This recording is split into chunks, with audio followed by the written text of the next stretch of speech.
Jangan mau ditakut-takuti polisi, suruh urus dulu tuh Verdi Sambo. Sepanjang kita tahu apa yang kita lakukan benar, kita tidak merugikan orang lain, jangan mau ditakut-takuti dengan pasal. Jangan pernah anggap enteng suara.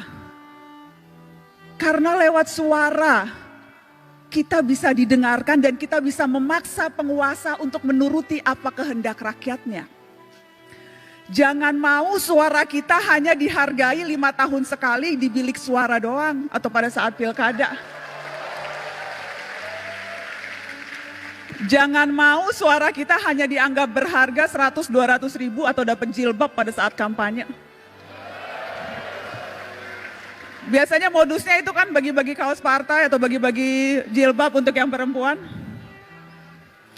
Jangan mau kita hanya dikerdilkan sebatas fans yang bisa berbaris seperti itik.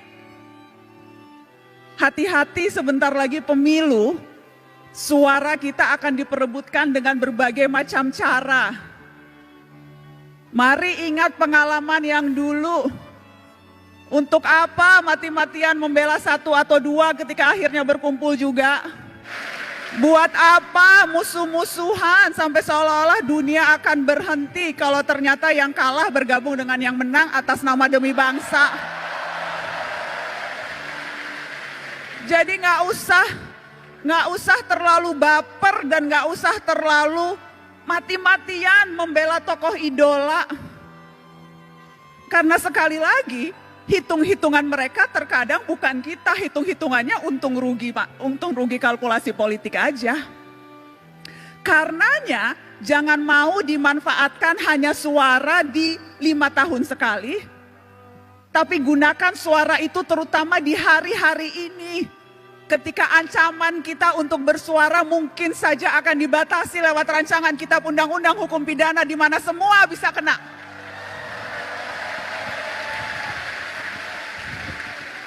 Terlalu berharga suara kita. Dan saya selalu bilang ini, cuma itu yang kita punya, suara. Negara punya yang lain. Negara punya kuasa, negara punya tentara, negara punya uang, kita punya apa? Kita punya suara. Dan yang harus kita waspadai adalah ketika kita terlalu takut dan berusaha mengecilkan suara kita, padahal yang kita butuhkan justru teriakan-teriakan.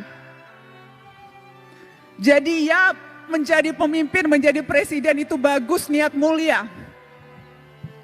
Tapi perhatikan suara-suara orang yang juga tidak punya kuasa, tetapi kalau berkumpul bisa berdaya. Jadi mari rapatkan barisan. Mari rapatkan barisan dan jangan mau ditipu-tipu.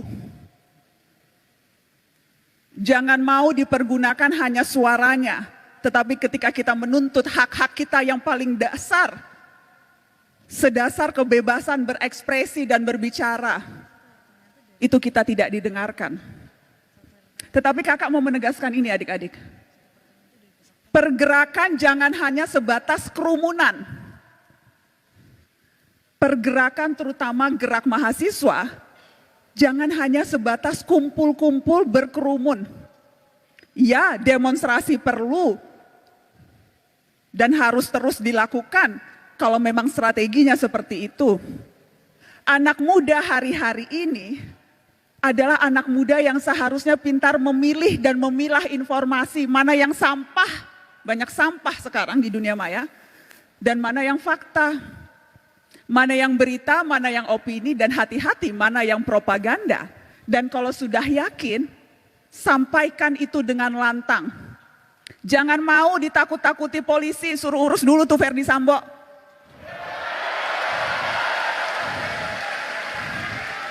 Sepanjang kita tahu apa yang kita lakukan benar, kita tidak merugikan orang lain, jangan mau ditakut-takuti dengan pasal. Kita juga bisa belajar pasal-pasal, kita juga tahu apa hak-hak kita sebagai warga negara. Kalau tidak tahu, cari tahu. Jadi jangan mau gampang ditakut-takuti. Dengan cara itu, kita bisa berdaya dan kita bisa memberdayakan orang lain. Dan harusnya itu ultimate goal kita dalam hidup. Bukan hanya memperbaiki kualitas hidup kita sendiri, tapi bagaimana kita bisa memperbaiki kualitas hidup orang lain. Dan itu bisa dilakukan tanpa jabatan formal, tanpa jadi presiden, tanpa jadi menteri, tanpa jadi anggota DPR, tanpa perlu pangkat yang tinggi. Kita bisa melakukan itu dalam tindakan kecil seharian sekalipun. Karena kuncinya sebetulnya peduli dan bersatu. Kutipan yang selalu saya tunjukkan ke setiap mahasiswa, ketika Bung Hatta bilang seperti ini, peduli dan bersatu itu adalah kunci. Karena kalau tidak, Indonesia hanya seperti seuntaian gambar di peta.